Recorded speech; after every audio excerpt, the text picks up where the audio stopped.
everything's fine on 93.9 Dublin South FM. Today, we are living in a world which is stripped of morality. We are living in the most shameful and shameless world where governments are silent and supporting the illegitimate wars. Those very institutions who are supposed to uphold the morals and be the beacon of human rights are acting as villains. Their responses are contradictory in two different situations, and the poor population across the world is being snatched of their valuables just to feed the ego of mindless objective of Trump and Netanyahu. If I would say objectives, there is no objective.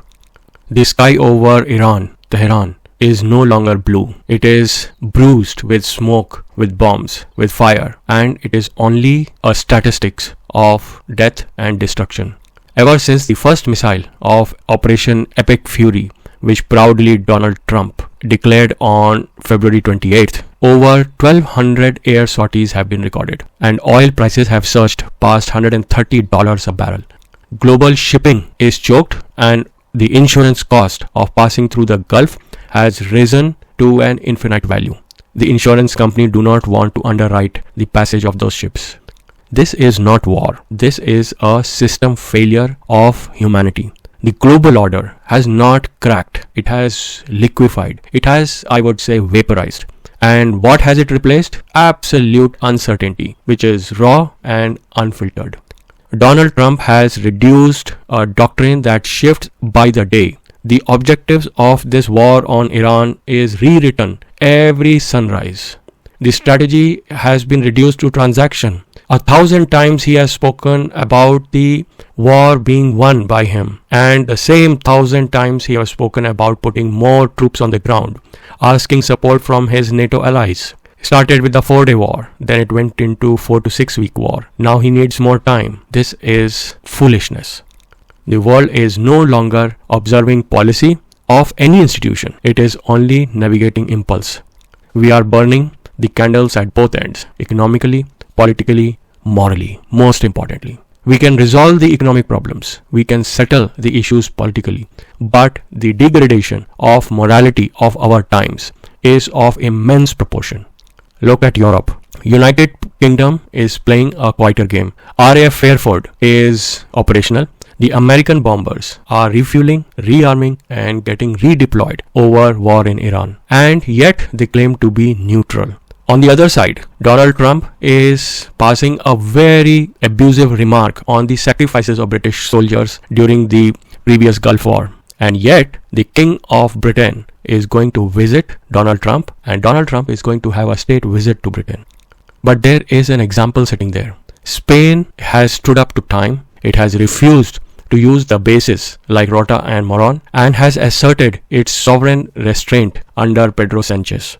2 days ago, it has banned the flight of US airplanes that are involved in the war on Iran. That is the moral beacon that the world should be showing to the United States and Israel. That is the beacon of morality that should be followed by the NATO allies. When Russia first struck Ukraine, NATO and the United States and the world was all over condemning the war on Ukraine. Perfectly all right. But today, when United States and Israel did the first strike unprovoked, the response is different. It is contradictory. And that is where the problem is. Today, NATO itself is resembling a conveyor belt of providing resources, providing arms, providing bases to United States on its illegitimate war on Iran. Now, war crimes. The alliance of NATO was built as a deterrence. Now, it is facilitating an escalation in the region. And the deeper truth is, these very powerful countries, Britain, Germany, France, they appear to be incapable to restrain the motives of United States and Israel. They are caught between the devil and the deep blue sea. Look at India, a nation which is most affected by this war. The nation where each and every household has to think twice about its resources to cook food. The nation which is now standing in queue for the LPG gas cylinders. A nation which is touched most by the economic hardship. The nation that spoke of strategic autonomy is absent from its vocal objection to the war, is absent from even mediation for a peace talk. On the contrary, the very neighbor whom the Indian government have been calling and claiming to be the terrorist state is now mediating a peace talk for closing war on Iran. So India's silence is not neutrality as they claim. It is shaped by constraint. The closure of Strait of Hormuz has cut nearly 20% of global oil flows, and of that, India imports 80 to 85% of the crude. Thousands of sailors are stuck in the Gulf in the Strait of Hormuz. Domestic LPG prices have risen sharply. There is black marketing going on. There are protests, and yet Indian government is just not giving a visible intervention or an initiative to bring a peaceful resolution in this region. Because the stakes are high, India should have been the first to take the lead. India, being a civilizational state, watching another civilizational state being attacked brutally, is watching history unfold from the sidelines, blindfolded.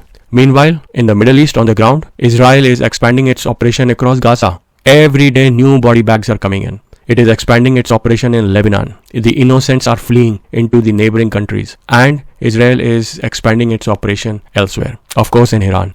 The casualties are just a number these days. When one death is death too many, there are thousands of bodies that are being counted dead every day. The infrastructure is damaged and tens of billions of property losses have incurred all this while. So the moral lines are blurred. No, it is not blurred. They have been erased.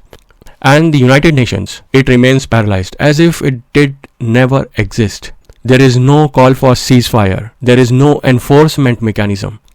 The idea of reforming Security Council is now the hour of the call. People should vote and remove United States from its permanent seat in the Security Council. United Nations was designed in 1945 to ensure that power answers itself. But today, two major superpowers, Russia and United States, are involved in wars and both are aggressors. What do we do with United Nations? It's a shame. Today, the global economy is absorbing the shock in real time. Every day, the supply chains are strained, the currencies are volatile, and energy markets are so distorted. Every household in every country is paying a price, big or small, and yet the central issue, human life, is reduced to a collateral language. People are talking but doing nothing. Human rights are no longer universal, not even conditional in this war. How many correspondents have questioned Donald Trump's strategy from the point of human rights violation? We all are watching, but no one is acting. We all are reacting to the shocks and the impulses, economic, political, moral, but we are not shaping anything. We are all trampled by the very ego and illogical, illegitimate war on Iran. The post-war dream of 1945 is finished. We have returned to the Stone Age. The world which was supposed to be governed by the rule-based order is now governed by the might, by the military power, by the bullying of the superpowers. And the very fact that the United Nations was made in order to balance, to constrain the power of the powerful, that has failed. Not by any foreign aliens, not by any enemy, but by the very system that was created to balance out these powerful nations. So this war is not derived from the legitimacy from the law. It is deriving its legitimacy because nations across the world are silenced. They may be talking through back channels, but till date, this is the 6th week of war on Iran. It is surviving on silence. It is turning this silence into complicity. And this storm is just not a small event that will pass. It is going to redefine, reshape the political, the geopolitical, the moral landscape of the world for another 100 years to come. Being part of this shameful world, watching the shamelessness of the global leaders, I leave you until next week. Stay safe, stay informed, dutifully ask question. At the end of the day, somebody has to stand up. Bye for now. You are listening to 93.9 Dublin South FM. Broadcasting from the Dundrum Town Centre. This is Dublin South FM.